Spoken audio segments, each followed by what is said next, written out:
Hello students, welcome to Ashwamekh Vidyalaya. Myself Surekha Patel and we'll continue our chapter number 5, natural disaster. Yesterday we have to be discuss about two different disasters. There is an earthquake and volcano. Today we are going to discuss about tsunami. Okay, so let's begin it. To volcanic eruption or earthquake on the sea floor, high oceanic waves are created. They are known as tsunami. Tsunami क्या है कि जो volcanic eruption है, volcanic eruption या फिर एक तरीके का वॉल्केनिक इरप्शन जो हम लोग ने आगे पढ़ा, एसएमएस अर्थक्वेक जो है वो सी फ्लोर पे यानी कि दरिया समुद्र के अंदर जो समुद्र की सपाटी के ऊपर जो ये अर्थक्वेक या वॉल्केनिक इरप्शन होता है, जिसकी वजह से हाई ओशियनिक वेव्स जो है वो क्रिएट होते हैं. जो समुद्र से उठती लहरें, जो ये लहरें है वो समुद्र की सपाटी से बाहर आ जाती है. तो ये जो हाई वेव्स है it is known as a tsunami. तो उसे सुनामी कहा जाता है. They are high and have unimaginable length. ये इतने बड़े मतलब हाई होते हैं, उसकी जो लेंथ होती है that should be a very high. और अनइमेजिबल लेंथ इतने बड़े होते हैं कि वो जो है वो जब क्रिएट होता है that should be come out from the at land area. Here we have to be see the picture कि ये जो वेव्स होते हैं वो वेव इतनी ऊपर जो है जाने के बाद जो है जिसे वो फ्लो डाउन होता है, तो फ्लो डाउन कहाँ पे आता है, लैंड एरिया के अंदर आ जाता है. दैट इज वाई जो लैंड एरिया के अंदर भारी मात्रा में पानी आ जाने की वजह से वहाँ पे जो है भारी मात्रा में नुकसान होता है. तो it is that is one type of earthquake and volcanic eruption caused into the sea floor. Their length is approximately 700 to 600 kilometers. इसकी जो length है वो 700 से लेकर 600 किलोमीटर तक है.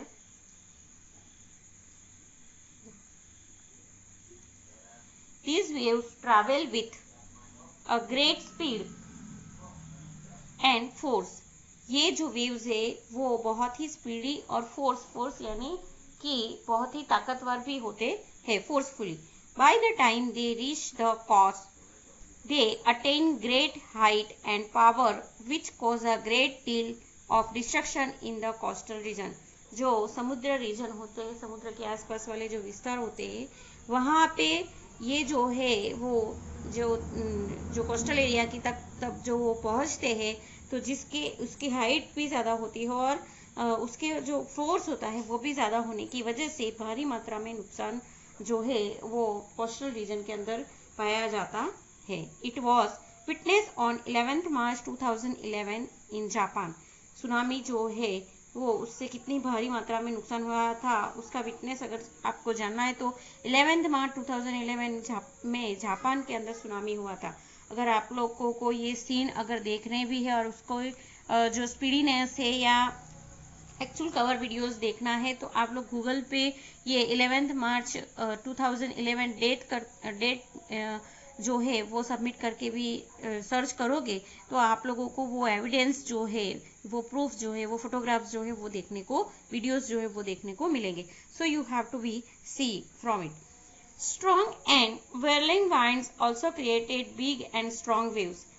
Strong और whirling winds जो है उसके वजह से big और strong जो waves जो है क्रिएट होते हैं. जिस टाइम सुनामी होता है तो उस टाइम जो है winds जो होता है उसकी वो भी strong रहता है. Once the storm gets over, these waves become tall with a high wavelength which can travel great distance. ये जो storm है वो जो है ये जो वेव जो एक तरीके का जो स्टॉर्म जो क्रिएट होता है, जो स्टॉर्म जो है उसके अंदर जो फोर्स होता है that should be a very high, और जिसकी वजह से जो ये वेव्स जो है वो बहुत ही हाई और उसकी लेंथ भी हाई रहती है. Such waves cause a great deal of destruction in the coastal region. जैसे हम लोग ने आगे डिस्कस किया कि कोस्टल रीजन के अंदर इसकी बहुत बड़ी मात्रा में नुकसान जो है पाया जाता है. Hence they are known as a destructive waves. और जिसकी वजह से ये जो नुकसान करने वाले वेव्स होने की वजह से उसको डिस्ट्रक्टिव वेव्स से भी जाना जाता है. At time rock false, ice false और अंडर वाटर लैंडस्लाइड्स और slums can generate displacement of water to create a tsunami.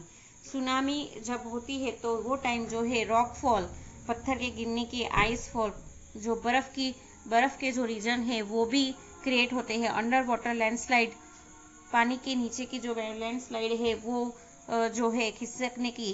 तो ये सारी जो सिचुएशन है वो सुनामी के टाइम जो है क्रिएट होती है. Okay, after the tsunami we have to be discuss about flood. Flood के बारे में डिस्कस करेंगे. Here we see the scene of floods. Even rainy season we have to be remember that before 4 या 5 years ago,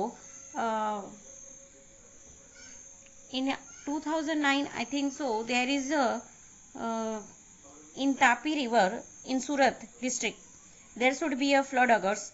flood क्या है कि जो भारी मात्रा में बारिश होने की वजह से जो पानी की मात्रा है वो उसकी लेवल जो होती है वो बढ़ जाती है, जो जिसके वजह से ये जो वाटर है वो रेसिडेंशियल एरिया में आ जाता है और जिसकी वजह से लोगों की लाइफस्टाइल पे या उनकी हैबिटेशन पे बहुत भारी मात्रा में नुकसान होता है. So let's discuss about it. Flood, the flow of excess of water in a river is called flood. Flow of excess of water. नदी के अंदर का जो पानी है उसका जो फ्लो होता है वो हाई रहता है. It is called flood. Flood occurs due to 2 reasons. 2 reason की वजह से फ्लड होते हैं. Heavy rain in the upper course of a river. नदी के ऊपर के तटीय विस्तार के अंदर भारी मात्रा में बारिश होने की वजह से जो है फ्लड होता है. If a dam on a river breaks, flood occurs in the low-lying areas on the river bank. river bank के ऊपर जो डैम बनाया जाता है वो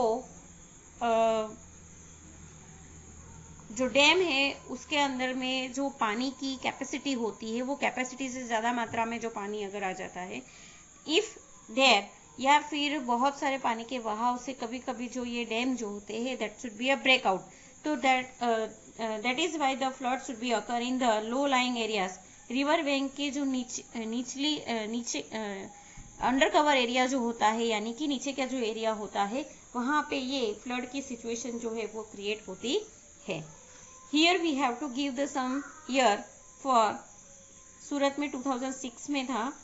we have to be discuss about it. There is not a 2009 but there is a 2006. Ganga Yamuna river के अंदर flood है नॉर्थ इंडिया के अंदर. 1978 में फ्लड आया था. उसके बाद मच्छू रिवर मोरबी डिस्ट्रिक्ट में अंदर 1979 में. After that Tapi Surat that is 2006. Koshi Bihar 2008. Students we have to be understand that Koshi, ये जो कोशी रिवर है बिहार के अंदर, जिसके अंदर एवरी ईयर यहाँ पे फ्लड आता ही है. तो that is a very destructive thing is there. The people have to be get many difficult situations should be created that they have to be suffering so much lot of problem of there within this type of destructive calamities has been done by nature. Thank you.